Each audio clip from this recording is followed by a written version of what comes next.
Hello. Welcome, everybody. My name is Tim Lloyd, and I'm the Executive Director of the Congressional Internet Caucus Academy. Welcome to today's event. It's called the Spectrum Showdown, big long title, but it's basically about the UN conference, the World Radiocommunication Conference in Shanghai coming up.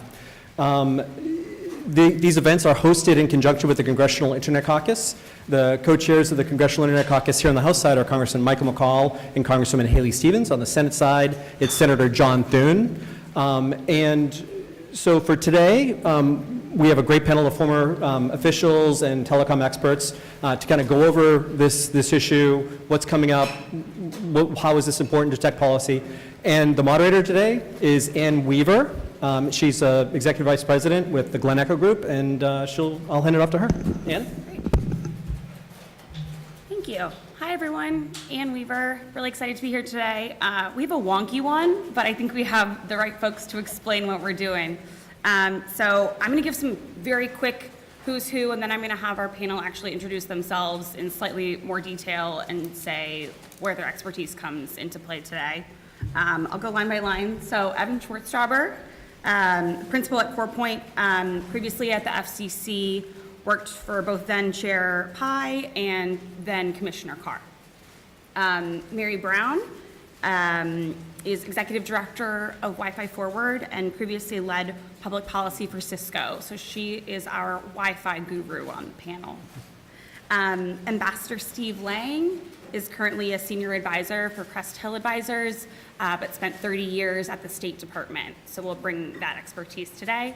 And then finally, at the end here, we have David Redl, founder and president of SaltPoint Strategies, previous head of NTIA and chief counsel of ENC.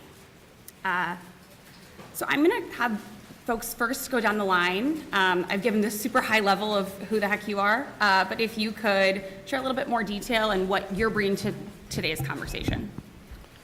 I'll keep it very short. When I was working at the FCC for then Chairman Ajit Pai, the FCC made the decision to open up the 6 gigahertz band for unlicensed use and Wi-Fi use, the full 1200 megahertz of that band. So I remember the fights that we had there and the debates as they were happening, so it can bring some of that to today's discussion, but just generally been working in tech and telecom for about a dozen years on a range of issues. I've been really deep in Wi-Fi for about 25 years now. At Cisco, I led Cisco's effort to coordinate with companies across the spectrum, not just the enterprise vendors, but client device vendors, the people who make smartphones and tablets and laptops, and all the chipset manufacturers, and spent my time focusing on how the Wi-Fi industry was evolving to meet new needs, new demands that we're all placing on it at home and at work, because those have really evolved dramatically over the course of my career.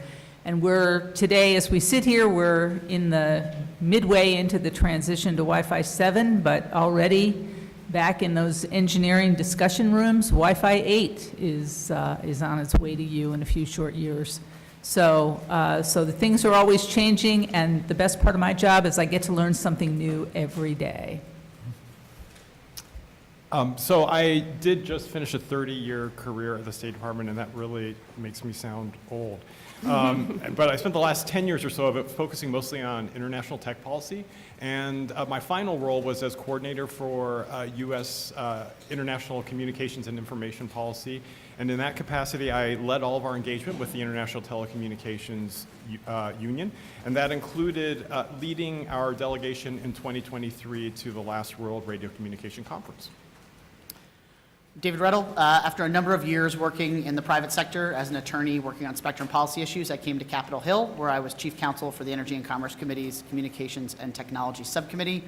While I was there, I sort of got the bug for, okay, I understand and I'm helping Congress make policy for spectrum decisions domestically, but how does that play in a global environment, in a global ecosystem? And started, while I was here, going to events like the World Conference on IT, the WRC, the ITU Plenipotentiary, and sort of learning how those two things stitch together. I was then fortunate enough to lead up NTIA from 2017 to 2019 as the administrator. And while there, NTIA is one of the 3 agencies in the U.S. government that are waist deep in the U.S. positions and the U.S. advocacy at the ITU, those being the FCC, the State Department, which is where Ambassador Lang and I work together, and then the Department of Commerce's NTIA. Great. As I said, these are the right people to be discussing this topic. So I want to jump in first. You can see the name of this panel is incredibly long. There's an incredible amount of alphabet soup. WRC, some call it work, the ITU. I want to start, Ambassador Lang, can you help us understand what do these words mean? What is this conference? I've heard it called the Telecom Olympics. Maybe that's just my personal preferred terminology. Talk us through what are we talking about today? So the International Telecommunication Union, or ITU, is the UN agency that works on telecommunications policy. Some would like to see it work on a much wider array of tech issues, but that's a kind of a different conversation.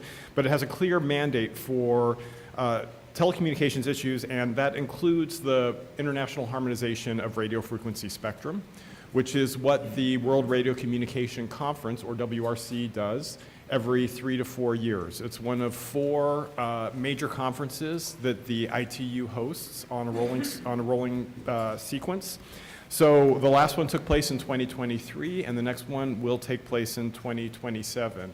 A couple of fun facts. The ITU is the oldest UN agency. It was founded in 1865 as the International Telegraph Union. The WRC is particularly important. It updates the radio regulations, which are a treaty-level instrument, so it is binding, and that is makes it more consequential than some of the other work that the ITU does.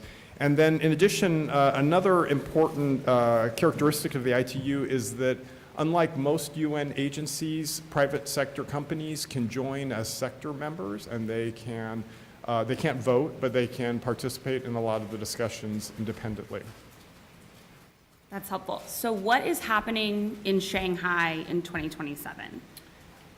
So, as Steve mentioned, we see every 3 years the WRC convenes. This is the World Radiocommunication Conference. The world comes together to consider the items that at the last WRC were teed up for study. So, at the WRC in 2023, there was a teeing up of issues that they said, okay, at the end of the conference, here are the items we want to talk about in a couple of years. We are now going through that process of working across country borders, working in working parties, and working in, I say this all the time when I talk about this, the ITU actually feels a little bit like Congress if you really break it down. Both the congressional staff and the ITU people hate when I say that because they each think that what they're working on is a far better system. But in reality, the way it works is after the WRC 23, they come up with a whole bunch of different working parties and different agenda items to work on. And it's tantamount to having a bunch of bills that get sent to subcommittee, right? They get referred to committee, they get referred down to subcommittee. And then you go through the process of building up what are we going to talk about in 3 years. And that's, in Congress we do hearings and then markups.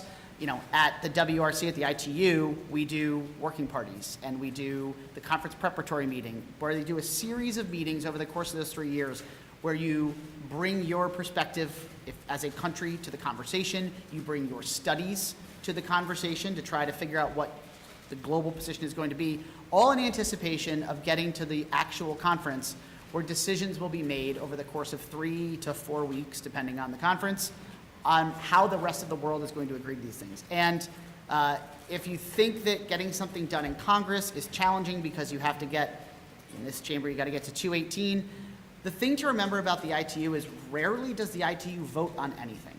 It is almost exclusively an agency that relies on consensus. So essentially, you'd have to do unanimous consent for just about everything. And that takes what is a very complicated and weedsy set of issues and makes them incredibly difficult to get to yes on. Everyone has to show up prepared to have a fulsome conversation about what they really want and what they really need and what can get put to the side. Because there are just some issues you're going to show up to these events with that are never going to be agreed to by the parties. And so that's what we're really doing. We are now in the 1 year-ish left before the WRC. it's worth pointing out that because, as Steve pointed out, there are other meetings that the ITU holds. There's actually a big meeting this fall that is sort of in the interim called the ITU Plenipotentiary Conference. The plenipotentiary is where they elect officials to the ITU, so it's kind of a big deal. It's a particularly big deal right now because the head of the ITU is an American, Doreen Bogdan-Martin, who is running for her second and last term as Secretary General. So as we are working to get to next fall of 27's conference, in the meantime, we have sort of these other parallel streams of work going on where we can figure out what our allies and frankly our adversaries in other countries are thinking by monitoring and viewing what they do in these different fora. That was very helpful, thank you. And I think you've teed up my next question, which is we're in the halls of Congress today, why should Congress care about this meeting happening halfway across the world? And this is for any of you who want to answer. All right, I'll jump in with the first three reasons. Top three reasons. Number one, U.S. multinationals and their supply chains use spectrum-based technology to produce what they produce, right? So they need to have a consistent footprint across the globe and know when they're putting in their IT operations that include Wi-Fi or private 5G or whatever they're putting in, that they can do that in Mexico or Brazil or Europe in the same way that they can do it in the United States. So it's really important for consistency for our economy because we have an economy with global reach. Not all economies do, but ours sure does. The second reason is the military, and I'm encompassing with that all really federal civilian agencies. They're using Spectrum 2. They have to have a path forward for what they plan to use for their military systems, or fill in the blank, it could be any federal agency. They have to have a path forward and they have to have the right spectrum allocated for them. And the third is consumers, right? If you can build a consistent commercial approach to the services or the technologies that consumers use, such as Wi-Fi, if you can build something consistently across the globe, and this applies to 5G as well, you're going to be able to hit economies of scale that benefit everybody. So those are three of my top reasons, and you can add more. I'll add three more. One is transportation safety, to make sure that our planes can communicate and their landing systems work. Another is scientific research. Astronomers, radio astronomers depend on spectrum. Satellites conducting Earth observation depend on spectrum. And the last, I would just say, our technological strategic competitiveness relies on being successful at the WRC, because we want to make sure that telecommunications networks built around the world are adopting U.S. approaches that we've developed in consultation with our allies and not relying on Chinese technology and Chinese networks. And I'll sort of put a capstone on top of that and say, look, it's sort of a truism in spectrum policy that at some point someone will say to you, radio waves don't care about international borders, they're just radio waves. The problem is people care about international borders. And so what we see play out at the ITU is how we square the circle on, we have all these technologies, particularly ones that the United States leads in, like Wi-Fi and non-geostationary satellite systems, but they have to be made to work in a global marketplace. You can't just be concerned about how well they're going to do or how well they're going to operate here. You have to be worried about how well they're going to operate in other countries, along adjacent borders, and frankly, for the systems like our NGSO satellite systems, they're built to be global networks. And so are they going to be able to operate globally? So to foot stomp what Steve was saying at the end, sort of America's technological dominance or technological leadership is really on the table every time we go to the WRC. And to add, since this was for everyone, I guess, industrial policy, spectrum policy, manufacturing policy are all tied closely together. And you see often countries at the WRC advocating policies that they view as good for their own countries' technologies that they lead in and their own manufacturers. And when it comes to the 6 gigahertz band, this one really is a key example of this. So the United States is a leader in Wi-Fi. The companies that lead the global market for Wi-Fi equipment are American, right? Cisco, Broadcom, HPE, these are American manufacturers. Whereas in other sectors of telecommunications, the United States has ceded a lot of its leadership that it had decades ago to foreign vendors, particularly Chinese vendors like Huawei and ZTE, that we've had bipartisan consensus over several administrations now that they are a threat to global security, they're a threat to US security. We have banned them from our networks, but they are very involved in the WRC. They advocate for policies that they believe will create more opportunity for Chinese manufacturers. The United States position is that we are promoting spectrum policies that we believe will benefit our manufacturers. So it is very much tied to efforts that Congress cares about, which is boosting American manufacturing. The last piece I'll just add is there is a rural connectivity angle here as well. Some of the spectrum that we're discussing here today is important for the efforts that the United States is undergoing now through the broadband BEAD program, other programs to build networks in rural areas. And while it might be easy to glaze over some of these numbers like 6 gigahertz or the other bands that the satellite operators are using, some of this spectrum is going to be make or break for certain communities in this country that are still trying to get internet. So that's another reason why this otherwise very wonky topic is worth paying attention to for all congressional staff. Okay, so you've sold me. I'm in. I'm bought in. This matters. Let's get into the actual key issues that will be addressed at the conference next year. And I think, David, you started to key this up pretty nicely, so I'm going to kick this back to you. But you talked about how at the prior meeting, there is a vote on what will be on the agenda in the coming meeting. So what is on the agenda at this coming meeting? So there's a lot of things on the agenda, but I think the things that you will probably hear the most conversation about, because they are the most talked about, are Agenda Item 1.7. Agenda Item 1.7 is where the world decides what pieces of spectrum they're going to identify for what the ITU calls IMT, International Mobile Telecommunications, and what most of us call 5G or 6G. And that particular set of bands has become an area where there's a lot of pushback, a lot of push and pull on how much spectrum should we be looking at for the wireless industry, how much spectrum should we be looking at for other technologies like Wi-Fi and unlicensed technologies that provide connectivity in smaller cell sizes or indoors, as opposed to the macrocellular networks that we use when we're outside and moving. Agenda Item 1.7 is always the item number that is the IMT agenda item, and it's always a bone of contention. There's a lot of push and pull on how much to do for each thing, and the reality is, while each country is making its own individual decisions, the ITU puts together what we call the global table of allocations, which is instructive. And that's supposed to sort of tip its hand to the rest of the world, like, hey, these are places where we think this spectrum is best suited for this particular purpose. So as you can imagine, when you're trying to get a recommendation that can move major industries like the wireless industry or the Wi-Fi industry, it is often a contentious conversation about allocation of resources.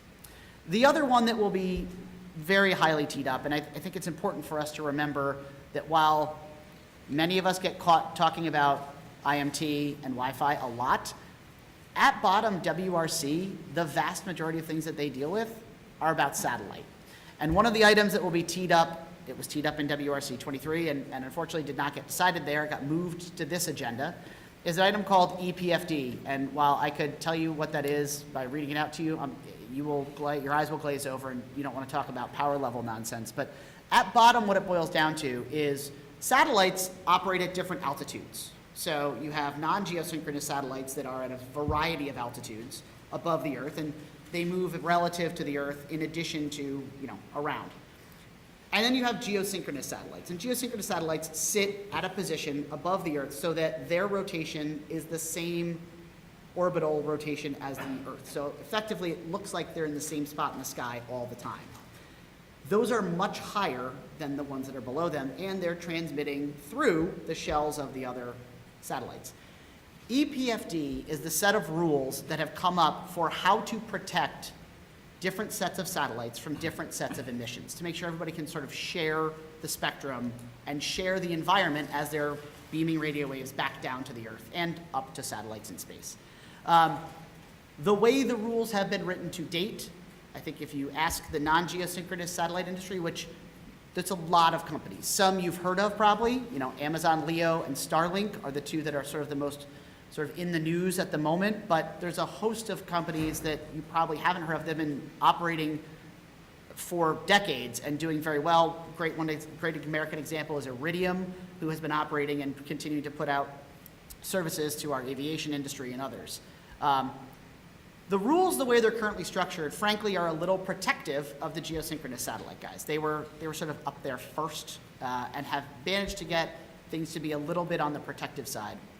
But what we've seen as non-geosynchronous satellites have grown in popularity over the last 10 years is that there's been a growing call to revisit these power levels and figure out how to make sure we can have a fair set of coexistence rules so that you're protecting one set of users without harming or hamstringing the other set of users. And what we saw out of the FCC a couple of weeks ago is that the FCC agrees that those need to be revisited and came back and said, yes, we are going to change the way we look at power levels for these various services.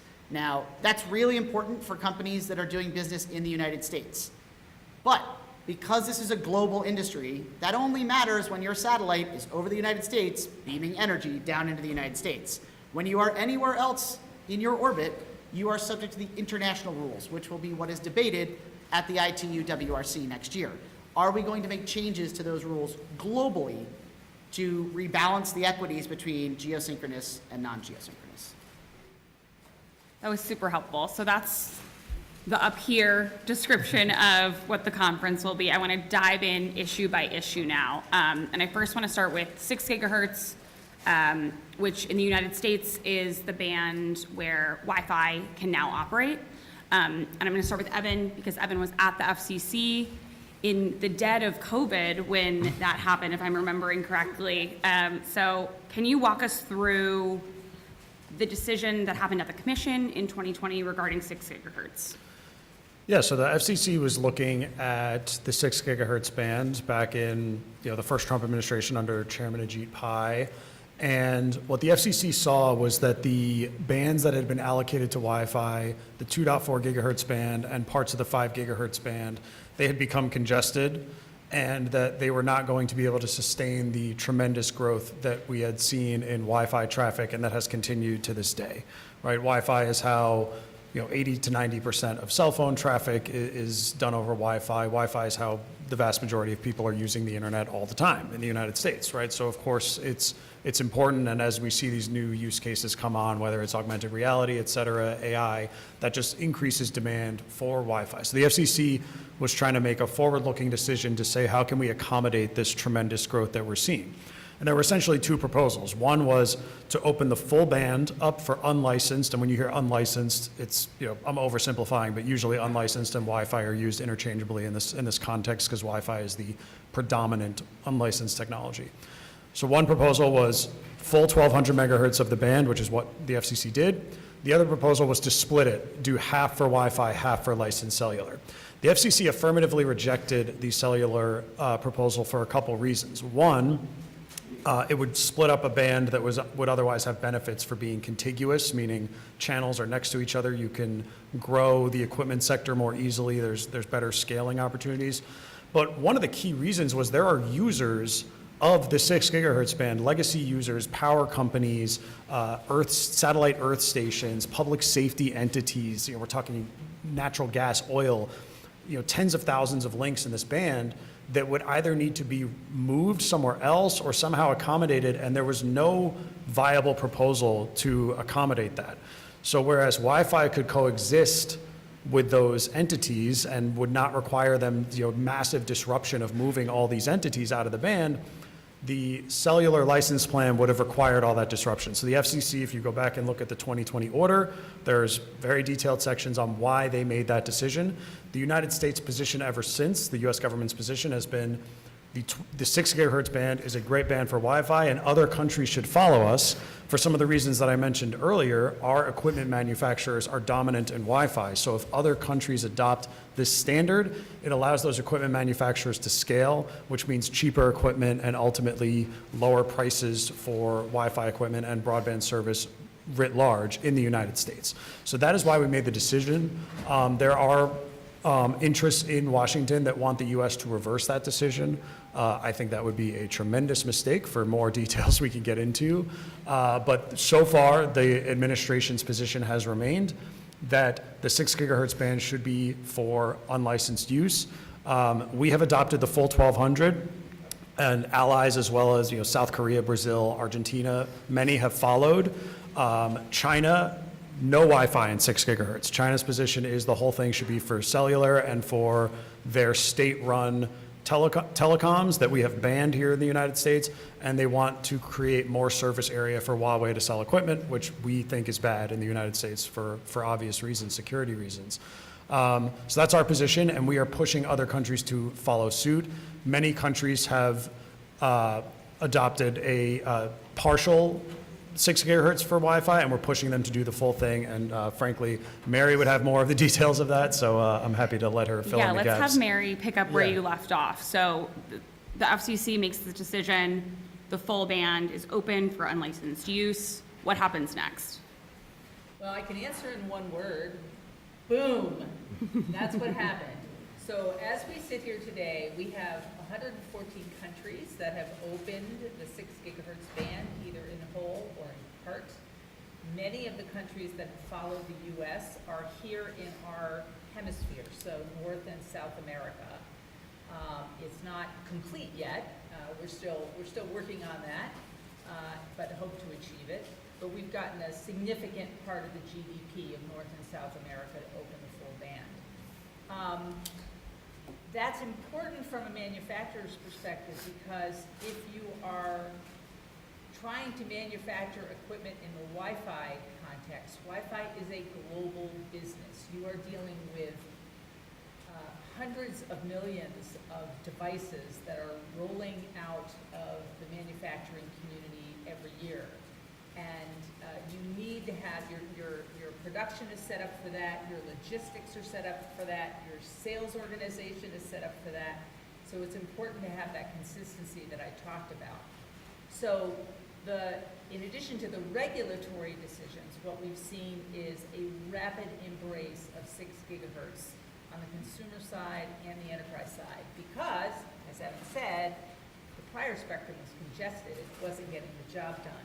We all wanted to stream stuff, and we all wanted fancier TVs with more resolution, and companies are looking at AR/VR for a variety of contexts in the enterprise space. Now we have AI workloads coming in. We needed more spectrum. So here's to give you a sense, just the consumer piece now. Consumer devices shipping in North America went from, in 6 gigahertz, went from 95 million devices that shipped in 2024 to an estimated 367 million that will ship in 2029. That is a 288% increase that is projected by ABI Research, one of the leading analysts in this space. But you need more than just the consumer devices, obviously. You need access points. So what's happening specifically with access points, the devices that sit on your kitchen counter and enable you to do all the fancy stuff at home. Well, there, we're going from 4 million 4 million are shipping annually in 2024 to 66 million by 2030. That is an annual 66 million per year are going to be rolling into American homes. So all of this means economic growth. And Telecom Research Services did a study a couple years back asking the question, what does this mean in terms of economic value? Are we getting a benefit from it? And their answer was by 2027, all of Wi-Fi, right? 2.4, 5, 6, all of Wi-Fi is going to be delivering 2.4 trillion in economic value by 2027. That's a breathtaking number. Kind of makes sense when you think about it, though. Every business in America uses Wi-Fi. You're all using Wi-Fi at home. We use Wi-Fi in public spaces, in airports, in transportation hubs, everywhere. And that's delivering value to you. So it's a big number, but it helps illustrate how widespread and deep our use of Wi-Fi has become. So that all sounds well and good, right? What's the problem? I'm going to kick to Ambassador Lang. Can you talk us through we're going into this meeting in Shanghai. The United States position is that we should open up the 6 gigahertz band for unlicensed use globally. What's the problem? So I think a few points. First, we're talking about licensed and unlicensed uses of spectrum, and I think it's critical that the U.S. lead in both of these areas. We want to make sure that our companies are the approach that our FCC has taken is replicated around the world, that our companies have the advantage of being able to produce domestically the same equipment that they're producing for a global market. So I think it's critical, and I think it is possible for us to continue to lead in both areas. When it comes to the WRC in 2027, a couple things I think it's important to keep in mind. One is that for 6 gigahertz, we're largely going to be playing defense. It's not actually on the agenda for the ITU as its own separate agenda item like it was in 2023. So what we've got to do is we've got to try to make sure that as many countries are following what has already been adopted when it comes to unlicensed spectrum in the 6 gigahertz band. And the threat is, because what is on the agenda is a general item where countries can add themselves to footnotes that say they're going to do something a little bit different from what's in the radio regulations table. And we have to assume that China is talking to countries around the world and encouraging them to sign up for footnotes to use the 6 gigahertz bands for IMT. And so there isn't going to be a big discussion in 27 where everybody's talking about this. There are going to be a lot of conversations behind the scene, and we're going to have to play defense in a lot of these. And it's a cliche, but I think it's true in this case that the best defense is a good offense. And so what we want to do is we want to go in there with a proactive agenda on where countries should be using licensed spectrum. As David was saying, 1.7 is the agenda item where that's going to be discussed, and it is going to be, in all likelihood, it's going to get the most attention at the conference and going to be the subject of the most intense conversations. And the United States should go in there with as proactive a position as possible so that we can point to countries that are considering using the 6 gigahertz band for IMT and say, no, this is where you should be allocating spectrum for IMT or licensed use. I think that we can do that, but we need to make sure that we have, that we know where we want to be using spectrum for 6G and future generations of wireless networks, and we need to be promoting that aggressively with our partners around the world and be prepared to do it at the WRC too. David, I want to follow up on something you said earlier, which was saying that the way that we negotiate in Congress is actually quite similar to the way this might be negotiated. So what are the stakes of this negotiation then? So if this doesn't go, if 6 gigahertz isn't decided in the way that we'd like, what does that mean in practice? So for 6 gigahertz, it's a good example because it's one of the places that you can see the most polar look at how sort of the geopolitics of spectrum plays out. 6 gigahertz, when you break it right down, the United States sits at one end of this and says, this should all be for unlicensed, this should all be for Wi-Fi, and that makes good sense. Wi-Fi technologies are American technologies. The leaders in that space are mostly American companies. We have broadly deployed the technology in the United States, as have most of our allies. Conversely, at the other side, you have, there should be no Wi-Fi in 6 gigahertz, and that is coming from China. China is pushing hard for there to be IMT in 6 gigahertz. They're continuing to push that in countries around the world, and it's fairly simple why they're doing that too. Their national champion, Huawei, is the company that is currently, as far as I know, the only one making equipment to operate in that band. The United States doesn't have an IMT manufacturer as a national champion, so obviously we're not going that direction. And the Chinese have said point blank that this is where they're going with IMT. They think that we need to have this technology be pushed around the world. They've done a very good job with their Belt and Road initiative of going to countries around the world and giving away wireless technology to get it into other countries' infrastructure. Doesn't take much to Google Huawei spying and figure out why the Chinese are giving away equipment to other countries of the world that can't afford to buy safe equipment. And so it's the area that is the most polar. And not every issue at the WRC, let's be clear, is going to be that stark. But 6 gigahertz is a great example of what happens when it really gets turned up to 11, and it's a clash of cultures. Wi-Fi is a democratized technology. You know, there's a lot going on in it. It's mostly American IP, IMT. It's a handful of companies that are making equipment for that space, and it's becoming increasingly more and more Chinese intellectual property. It's a technology that requires you to run all your information through a core. If you know how a wireless network operates, you run your information through a core, so there's a central point at which, hypothetically, a nation state could monitor traffic. Wi-Fi obviously does not work that way. It operates in your home and can be just in your home if you want, between devices. It is rarely that stark, but in 6 gigahertz, it is that stark, how far apart the two sides are. And then as you start to move into other issues, it gets closer and closer. You know, when we start to look at agenda item 1.7, it is less stark than it is with 6 gigahertz, but it is still a clash of two cultures. Do you want to go all in on a particular technology, or do you want to go and say we're going to have a little more of a mix of technologies that are going to play to connect the globe, not just 5G, 6G, but 5G and 6G, Wi-Fi, what we're seeing out of the US in terms of satellite connectivity. There are other technologies we use here that are operating in other spectrum bands that are for medium size. It's a technology called CBRS that we use in this country. And we sort of stack them all up to provide different layers of connectivity. And that's really what we're looking at. Are we going to provide opportunities for competition and business models to thrive, or are we going to go all in with a particular technology? It plays out similarly in what we're looking at in satellite, where, as I mentioned earlier, EPFD, the issue that is going to be discussed again at the WRC in 27, at bottom is a question of competition. Are we going to foster competition from the new entrants, the new NGSOs, by allowing them to potentially have fairer rules for how their emissions interact with each other, or are we going to say, nope, we're going to continue to protect the GSOs that we've been protecting since go? So really at bottom, all of these are about competition, and it's a competitive advantage we're talking about that is being fought about in almost every one of these.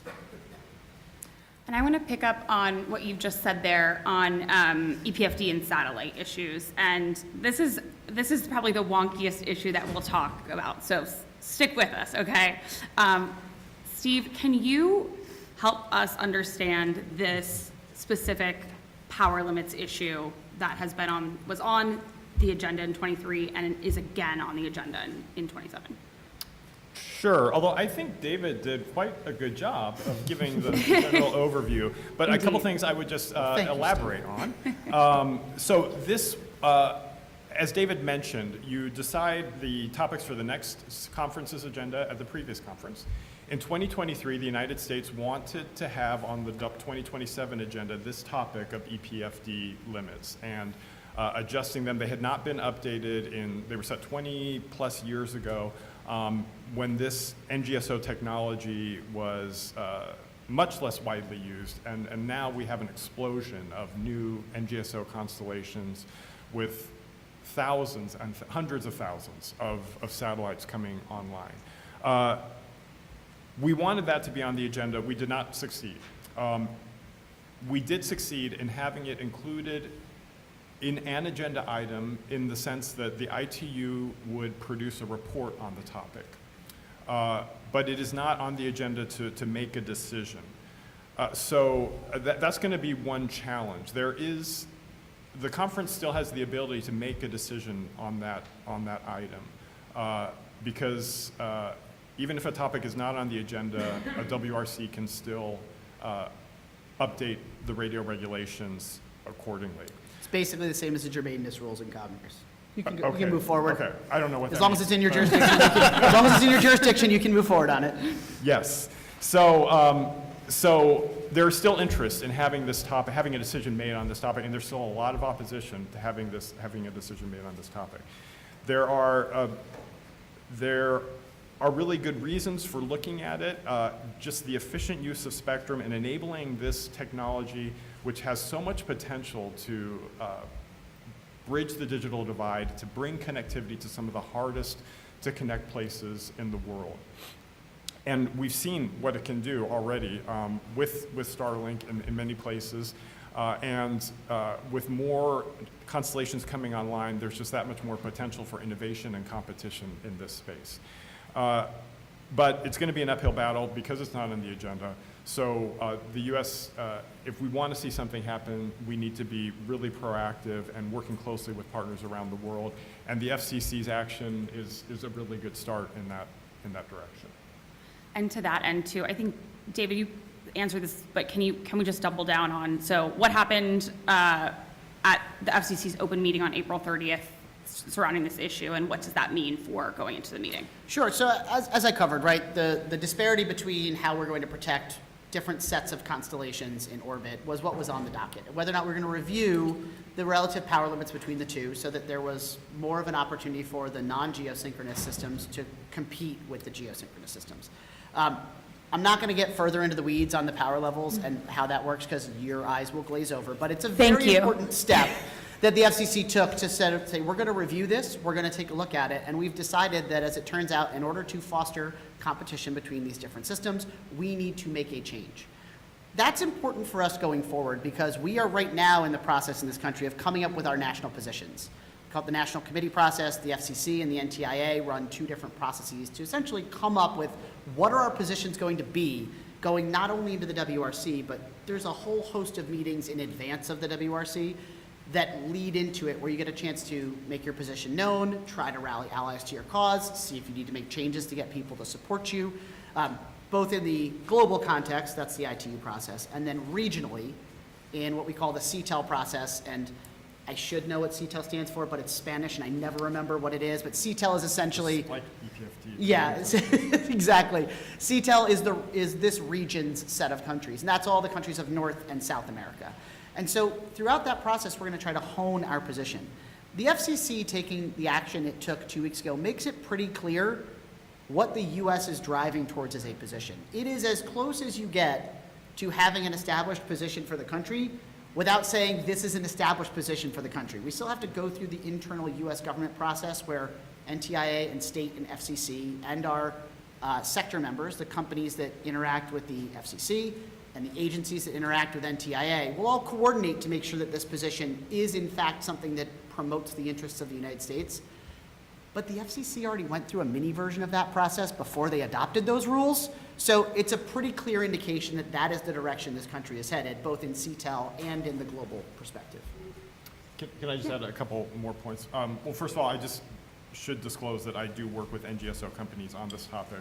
But the second, I just want to underscore that this is also important to U.S. strategic competitiveness. Because right now, Starlink is up and running. It's widely available in countries around the world.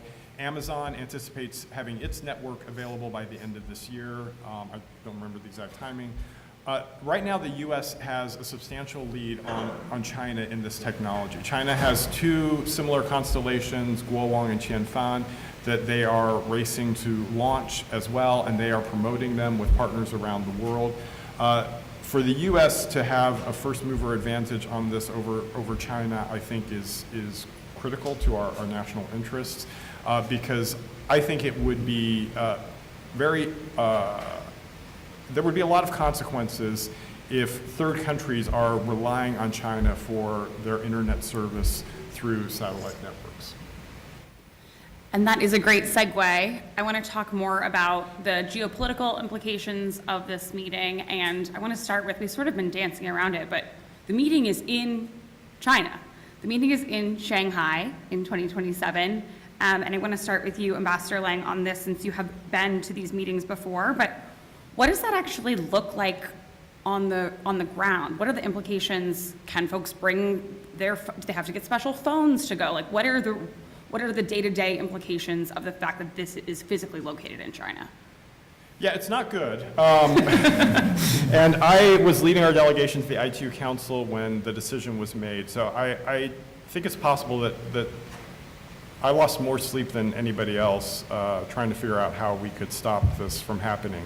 But basically, there are two major problems with it taking place in China. First is information security. It's widely known that China is one of the most proactive and effective users of cyber espionage. So in Shanghai, we'll need to be operate under the assumption that unless strong mitigating measures have been taken, that all electronic and in-person conversations could be overheard. And then in addition, the second important factor is that China, as the chair of the the host of the conference, will be able to appoint one of its officials as the chair. And the chair is expected to oversee the conference in an unbiased way, but they still have a lot of influence on how things are carried out. And we did see that in Dubai, that the chair was able to influence how the conversations took place. That's going to require, I think, the United States working closely with our partners to watch how the chair is overseeing the conference like a hawk, pushing back in a coordinated fashion whenever there's an issue, working with the ITU to make sure that there aren't problems, but that is also going to be part of the challenge. I've been Debbie Downer on these issues, so I'll be Little Mary Sunshine for a minute on this, which is to say that the flip side of that is when you are the host, there's an incredible amount of pressure for it to be a successful conference. Sure. And so as we are looking at this, while there will be significant advantages for the Chinese being able to host it in their country and chair the conference, they also do not want to look bad and have this be a failed conference where people walk away and there is not a successful closing of this with an agreed to set of principles. And so that's the flip side. It gets you a lot of privileges, but it also comes with a pretty hefty responsibility. It'll be incumbent upon us to remember that they have that responsibility in addition to the other tools, and make sure as a country we are using all of our tools to sort of balance those two equities and get to something that we can live with. And can I add to, one of the positive side effects is that because the conference is taking place in China, it's attracted a lot of attention here in Washington politically at a very high level, and also here on the Hill in a bipartisan way. I think it's been an unprecedented level of attention and support for making sure that we're well prepared for the conference, because even though I think it's bad, I firmly believe that the United States can still succeed in achieving its objectives at the conference. So despite the challenging logistics, if we have a good plan going forward, it sounds like we can have a successful meeting. Good plan and good execution. Yep. And those are the two things that have to, and you can do all the prior prep you want. If you don't have the right personnel in place, a delegation that is prepared to act in the best interest of the country and as one on the ground, all the planning won't help. You've got to have the right people to execute as well. So logistics aside, I want to kick to you, Evan, to ask sort of almost more philosophically about the geopolitics here. Like, what does this mean in our differences with China? Will the decisions there mean for U.S. competitiveness and our national security more broadly? Yeah, I would say going back to the FCC under the first Trump administration, and this has continued all the way through the Biden administration into this FCC, we've had a couple of really big priorities related to the topics we've discussed today. One is secure networks. It is our position as a country, and we have plenty of evidence to back this up, that Huawei equipment is enabling espionage and spying by the Chinese government, which is why the Chinese government is willing to subsidize this equipment and allow countries to buy it below market price, or in some cases for free, so that they don't choose the trusted vendors, which are Nordic vendors in Nokia and Ericsson. As I mentioned earlier, the United States does not have a cellular equipment champion that is anything resembling those two. And then Samsung, who's an ally, Korean company, is a smaller player. So it's really dominated by those Chinese companies. So we want countries to either outright ban this equipment. That's one way that we achieve our security objective. Another way is through spectrum policy.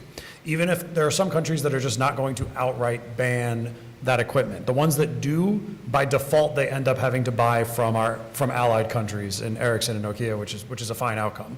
But there are countries that are not going to outright ban Chinese equipment. So that is why standing by the 6 gigahertz decision is so important. If you get countries to adopt either in part or in whole unlicensed use in the 6 gigahertz band, they are then by default, whether they ban it or not, they're not going to be buying equipment from China for those bands. They're most likely going to be buying it from the United States. And then there's also a Taiwanese company with a decent market share as well. They're an ally, of course, and they're not going to conduct espionage.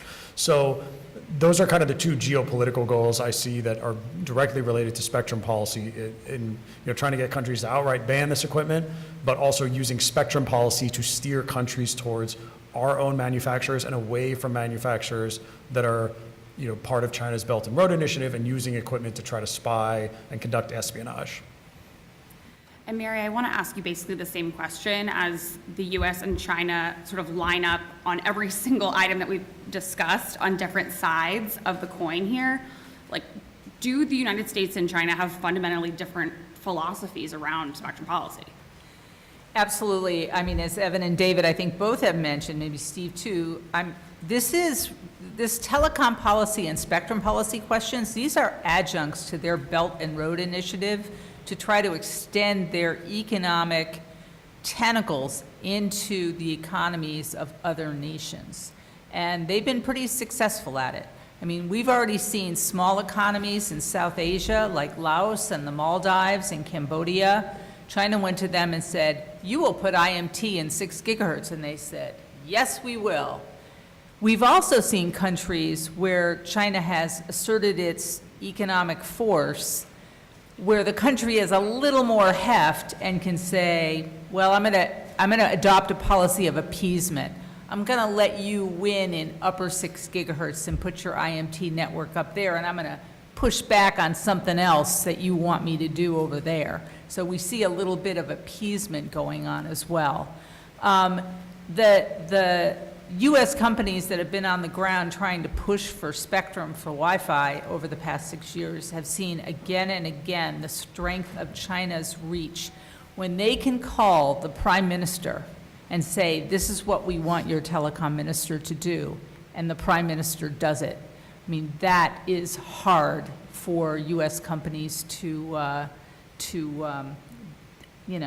work against. And as these guys says, it leads to espionage.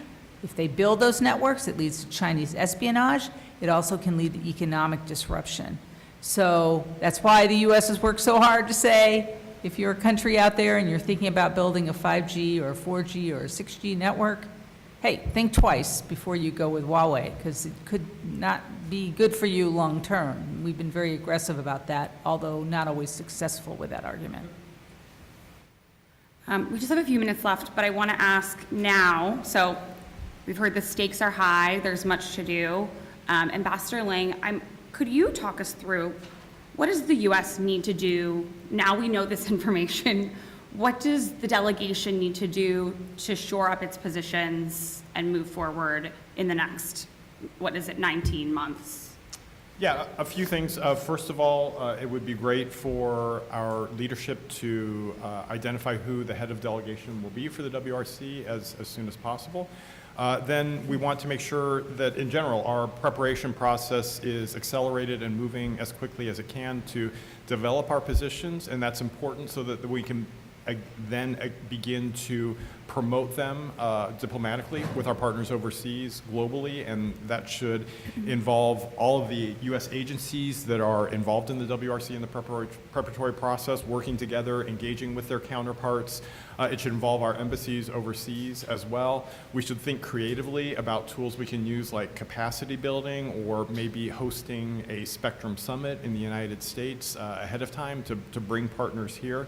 And then we also have to work on dealing with the challenges that come with the conference being in China. That includes our government agencies coming together and figuring out what kind of technical mitigations they might want to take, whether it's equipment, VPNs, secure controlled facilities on the ground, and make sure that we are negotiating our ability to use that with China. And then it also involves working with the ITU to make sure that as many appropriate conditions as possible are included in the host country agreement that it is negotiating with China right now. And I think that's a start right there. So to close, I would like for each of you to, let's go down the line and say either one thing you want this group to walk away knowing or one thing you want Congress to do as a next step moving forward. So walking out of this room, what's the one sentence folks need to remember? I would just say present a united front, right? When U.S. companies across different sectors of the telecommunication sector are aligned with the administration, with the bipartisan leadership of the House Energy and Commerce Committee, right? These are our priorities. We're going to defend them. Presenting a united front is key to getting the best results out of this conference. So it's continuing to double down on the decisions that we've made and defending them each and every time we have to go back to the WRC, I think is the number one thing. And for members of Congress, I would encourage your bosses to lean, into your leadership and just make sure that you're adding your voice to that united front. So I'll second that and add that it really makes a difference if Congress is paying attention. It really makes a huge difference. And we've seen some of the bipartisan letters coming out, which is terrific. But China is reading those letters. They'll know, is Congress paying attention or does Congress not care about this? And it really matters. So please stay in touch with this process and contribute at the appropriate times to hearings and to letters and to showing that your boss and the offices here are paying attention to this process, because the globe is watching. I kind of gave my prescription for WRC, so I'm going to pivot to the plenipotentiary that David mentioned at the end, because that is important too, and we shouldn't take our eyes off that. We need to make sure that Doreen Bogdan-Martin gets reelected as Secretary General, that Jennifer Warren is elected to the Radio Regulations Board, which has lacked a U.S. member for the last 8 years, and that also critically that the United States is reelected to the ITU Council, which is the governing body that oversees the organization between plenipotentiaries. And all of those things will also have an impact on how the WRC goes for us as well. Everything Steve said. And in addition, when it comes to the WRC stuff, if you want to take one thing away, look critically at everything we're doing and ask yourself, does it benefit U.S. companies and U.S. technologies, or does it benefit Chinese companies and Chinese technologies? Well said. Do we have time for audience questions, Tim? We have time for one question. Please, go ahead. Just on an abstract level, do you feel that the U.S. is being aggressive enough in its development of policy overall in this industry? And how would you go about being more effective, if it were possible, to get more consensus on how to move forward? So I can repeat the question so folks can hear. So, and correct me if I'm wrong. So is the U.S. Being aggressive enough in its position, and how can the U.S. be more effective in these negotiations? I think from my perspective, you'd be hard-pressed for the U.S. to be more aggressive in pushing American technologies, whether it's Wi-Fi or NGSO technologies, out on the world right now than we currently are. As Mary pointed out, we are aggressively getting the rest of the world to rally around 6 gigahertz Wi-Fi. That's an American technology. We're being very aggressive. The administration across the board has been incredibly helpful and definitive about 6 gigahertz is for Wi-Fi, and we need to push that out there. And between Amazon Leo and Starlink, we are seeing the United States aggressively pushing to make these next generation constellations be American technologies and American constellations, and they're moving out there. I think you'd be hard-pressed, and the EPFD item we saw come out from the FCC is evidence of that. I think on those two fronts, the U.S. is pushing really hard. And I agree with that, and I would also add that I think one thing we need to make sure we're doing is working in this context very carefully with our allies and partners, because we can't win at the WRC alone. We need to have a lot of international support behind our positions. Fantastic. Well, thank you all, and please join me in thanking our panel.